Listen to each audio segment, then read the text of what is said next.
మన గుంతకల్ న్యూస్ ని లైక్ చేయండి, షేర్ చేయండి, సబ్స్క్రైబ్ చేయండి. మన గుంతకల్ న్యూస్ లో లైక్ చేయండి, సబ్స్క్రైబ్ చేయండి అండ్ షేర్ చేయండి. థాంక్యూ. మన గుంతకల్లు న్యూస్ కి స్వాగతం.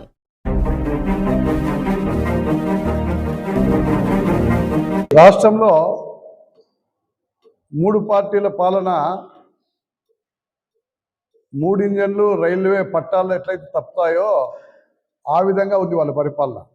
అంటే గాడి తప్పినటువంటి పార్టీలు అయిపోయినాయి 3 పార్టీలు. 3 పార్టీలు ప్రజా పరిపాలన చేసి రాష్ట్రాన్ని అభివృద్ధి వైపు నడిపి వారు ఇచ్చినటువంటి హామీలు అమలు జరుపుతూ ప్రజలకి కావాల్సినటువంటి సమస్యలపైన స్పందించి పనిచేయాల్సిన అవసరం ఉంది.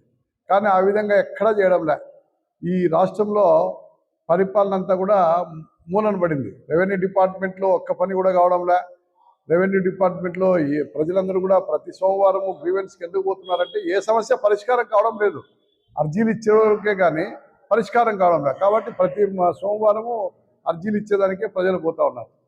దాంతోపాటు ఈ 3 పార్టీలు కలిసి ఈ రాష్ట్రంలో ఉన్నటువంటి సమస్యలు పరిష్కారం చేసేదానికి దృష్టి సారించకుండా వారు రోజు కల్తీనెయ్యి అని ప్రతిపక్ష పార్టీలను విమర్శించడము, ప్రతిపక్ష పార్టీలతో గొడవలు పెట్టుకోవడము, ప్రతిపక్ష పార్టీలు రెచ్చగొట్టడము, వాళ్ళు మరి గలాట చేయడము, ఇదే జరిపోయింది తప్పితే వేరే కార్యక్రమమే లేదు. రాష్ట్రంలో నెలకొన్నటువంటి ప్రధానమైన సమస్య రైతులందరూ కూడా గిట్టుబాటు ధర లేక వ్యవసాయం సంక్షోభంలో పోతూ ఉంది. రైతులు పండించినటువంటి ధాన్యము ఇవన్నిటి కూడా కేంద్ర ప్రభుత్వం దిగుమతి చేసుకుంటా ఉంది. అందుకోసం ఇక్కడంతా కూడా ధర పడిపోతూ ఉంది గిట్టుబాటు ధర లేకుండా. కాబట్టి రైతులు ఆ విధంగా నష్టపోతూ ఉన్నారు. నిరుద్యోగ సమస్య విపరీతంగా పెరిగిపోతూ ఉంది. దాంతోపాటు ఇక్కడ రాష్ట్రంలో గంజాయి లేదా బెల్ట్ షాపులు లేదా సారాను ఇవన్నీ అమ్మకాలన్నీ జోరందుకున్నాయి. మరి దాంతోపాటు కొన్ని చోట్ల పేకాట క్లబ్బులు, జూదము ఇవన్నీ కూడా పెరిగిపోతున్నాయి. వీటన్నిటినీ ఒక క్రమశిక్షణలో నడిపించాల్సినటువంటి ప్రభుత్వమే క్రమశిక్షణ తప్పింది. అందుకోసమే అడ్మినిస్ట్రేషనే కంట్రోల్ కాకుండా ఉంది. దానిపైన ఈరోజు శాసనసభ్యులు కొంతమంది రాష్ట్రంలో కంట్రోల్గా లేరు. గతంలో తెలుగుదేశం ప్రభుత్వంలో అంత ఎంతో క్రమశిక్షణ ఉండేది, కంట్రోల్ ఉండేది. కానీ ఇప్పుడు 3 పార్టీలు కలిసిన తర్వాత దీంట్లో ప్రతి ఒక్కరు కూడా మేము 30 కోట్లు ఖర్చు పెట్టాం కదా, మేము ఆ డబ్బులు ఏ విధంగా సంపాదించాలా, ఏ విధంగా దాన్ని పోగేసుకోవాలా, మరలా వచ్చే ఎలక్షన్ ఎట్లా పోటీ చేయాలా, ఏ విధంగా ప్రజలు డబ్బు పంచాలా. కాబట్టి ఇప్పుడు అధికారంలో ఉన్నప్పుడే, దీపం ఉన్నప్పుడే చక్క పెట్టుకోవాలని చెప్పి అన్ని రకాల అవలక్షణాలు, అన్ని రకాల అవినీతి చర్యలకి పాల్పడుతూ ఉన్నారు. ప్రభుత్వంలో ఉన్నటువంటి శాఖల్లో జరిగే అవినీతిని కూడా అరికట్టుకోకుండా దాన్ని ప్రోత్సహిస్తూ ఉన్నారు. మరి ఆ విధంగా పరిపాలన ఈరోజు ఉంది. అందుకోసమే నిరుద్యోగము తాండవిస్తూ ఉంది. రాష్ట్రంలో డ్రగ్స్ మాఫియా పెరిగిపోతూ ఉంది. ప్రైవేటు హాస్పిటల్స్ అన్నీ కూడా డ్రగ్స్ మాఫియా కిందకు వచ్చేసి నకిలీ మందులు అమ్ముతూ ఉన్నారు. అదేవిధంగా కమిషన్లకు కకృతిపడి ప్రైవేట్ హాస్పిటల్కి పంపి చిన్న వైద్యంతో సరిపోయేదానికి సర్జరీలకు పోతూ ఉన్నారు. ఆ విధంగా డ్రగ్స్ మాఫియా అనేది ఎక్కడ చూసినా పెంచి పెరిగిపోయింది. కాబట్టి ఈ మాఫియాని అరికట్టేదానికి ప్రభుత్వం చర్యలు తీసుకోవాలి. చర్యలు తీసుకోకుండా వాళ్ళే ప్రభుత్వమే ఈరోజు పీపీ అని ప్రైవేటు పార్ట్నర్షిప్ అని చెప్పాలని వాళ్ళే ప్రైవేటు మందు వైద్యాన్ని అంతా కూడా ప్రైవేట్ పరం చేస్తూ ఉన్నారు. కాబట్టి ఈ విధంగా ప్రభుత్వము ప్రజా పరిపాలనకు అనేది దూరం అవుతా ఉంది. ప్రజా పరిపాలన ఏమాత్రం కూడా సక్రమంగా చేయడం లేదు. అందుకోసమే ప్రజలకి కష్టాలు ఎక్కువైతా ఉన్నాయి, ప్రజలకి సమస్యలు ఎక్కువైతా ఉన్నాయి. ఈ రాష్ట్రంలో 3 పార్టీలు అధికారంలోకి వస్తే ఏదైనా కొంచెము వెసులుబాటు ఉంటుందేమని భావించినారు. కానీ 3 పార్టీలు అధికారంలోకి వచ్చిన తర్వాత ఈ రైల్వే ఇంజన్లు రైల్వే ట్రాక్లో ఉండుకోకుండా మొత్తం అంతా ప్రజలపైన తోలుతూ ఉన్నారు. ప్రజలపైన వచ్చేసి ప్రజల యొక్క ప్రాణాలకే ముప్పు వచ్చే పరిస్థితి కలిపింది. దానికనే దీన్ని కంట్రోల్ చేయాల్సిన బాధ్యత ఉంది. ఈరోజు సాగునీటి ప్రాజెక్టులు పూర్తి అయినటువంటి చోటన్నా కనీసము ఆ డిస్ట్రిబ్యూటర్లు ఏర్పాటు చేయాలి కదా. పంట పొలాలకు పిల్ల కాలాల ద్వారా నీళ్లు ఇవ్వాలి కదా, అది ఇవ్వడం లేదు. తర్వాత సోమశిల ఉంది, తర్వాత అంద్రినివా ఉంది. దీంట్లో నీటి సామర్థ్యం ఉంది, కానీ పంట పొలాలకు నీళ్ళు ఇచ్చేటువంటి పిల్ల కాలాలు లేవు, డిస్ట్రిబ్యూటర్లు లేవు. వాటిపైన దృష్టి కేంద్రీకరించారు. ఇక్కడ రాయలసీమలో ఉన్నటువంటి హెచ్ఎల్సి కెనాల్ మోడర్నైజేషన్ లేదు. కాబట్టి ప్రతి ఏడాది 32.5 టీఎంసీలు రావాల్సి ఉంటే ప్రతి ఏడాది 10-15 టీఎంసీలు నష్టపోతూ ఉన్నాం.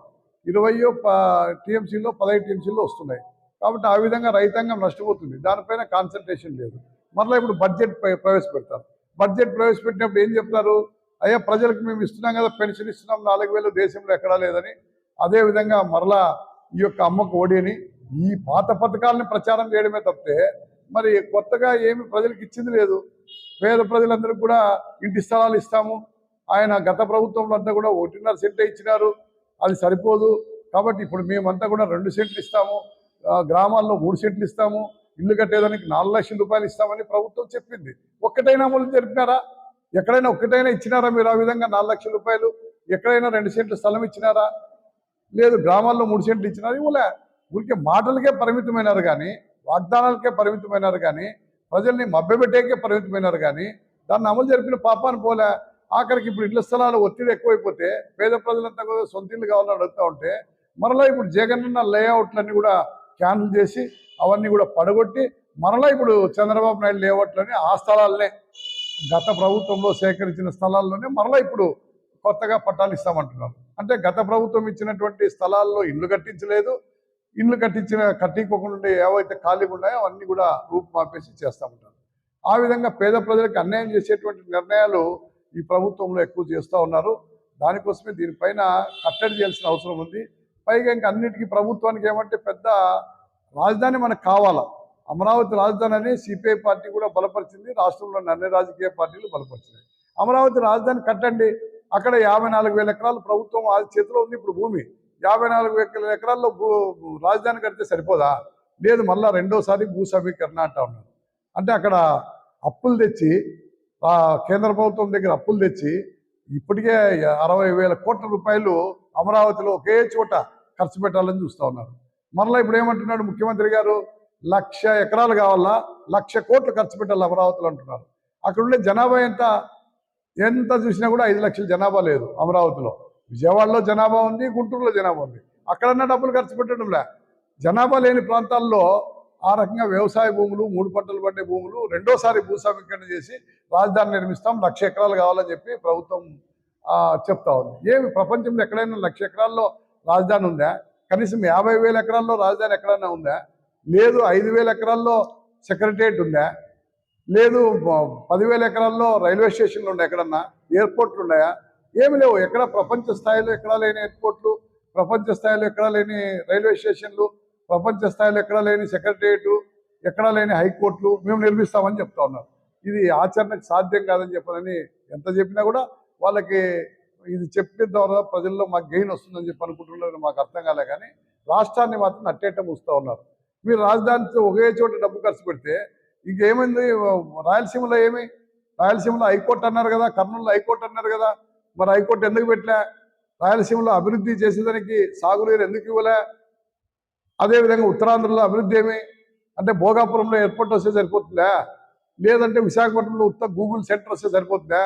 ఉత్తరాంధ్ర వెనుకబడినటువంటి విజయనగరము, శ్రీకాకుళము, పలాస ఈ జిల్లాలన్నింటిలో కూడా మరి కొండ ప్రాంతాల్లో ఉన్నటువంటి జిల్లాల్లో అభివృద్ధి చేయాలి కదా, అవన్నీ కూడా అభివృద్ధి చేయడం లేదు. కేవలం అమరావతి చెప్పము, కల్తీనే చెప్పము, లేకపోతే ప్రతిపక్షాలని విమర్శించే చెప్పము తప్పితే వేరే పనే పెట్టుకోలే.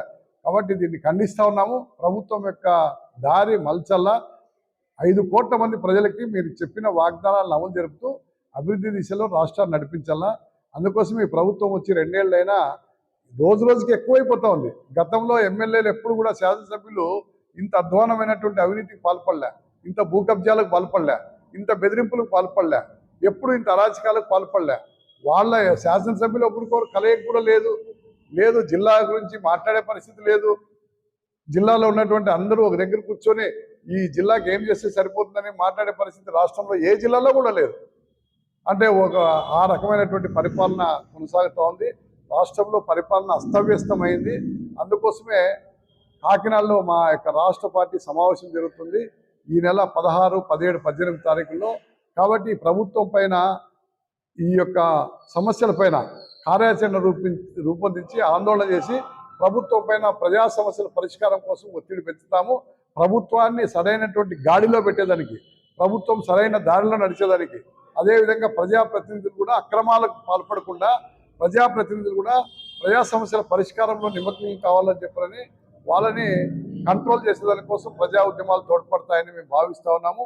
అదేవిధంగా రాష్ట్ర ముఖ్యమంత్రి గారు ప్రకటించిన విధంగా ప్రతి చోట భూమి సేకరణ చేసి ప్రతి చోట పేదలకందరూ కూడా 2 సెంట్లు స్థలం టౌన్లోను గ్రామాల్లో 3 సెంట్లు ఇవ్వాలా. మీరు చెప్పినటువంటి 4 లక్షల రూపాయలు కాదు 5 లక్షల రూపాయలు ఇంటి నిర్మాణానికి ఇవ్వాలని కూడా మేము డిమాండ్ చేస్తూ ఉన్నాము. ఆ విధమైనటువంటి సమస్యల్ని ఆ కాకినాడ సమావేశంలో మాట్లాడి ప్రభుత్వం పైన ఒత్తిడి పెంచి పోరాట ఆందోళన కార్యక్రమాలకి సిపిఐ పార్టీ సిద్ధమవుతుందని రాష్ట్ర ప్రభుత్వాన్ని హెచ్చరిస్తా ఉన్నాం.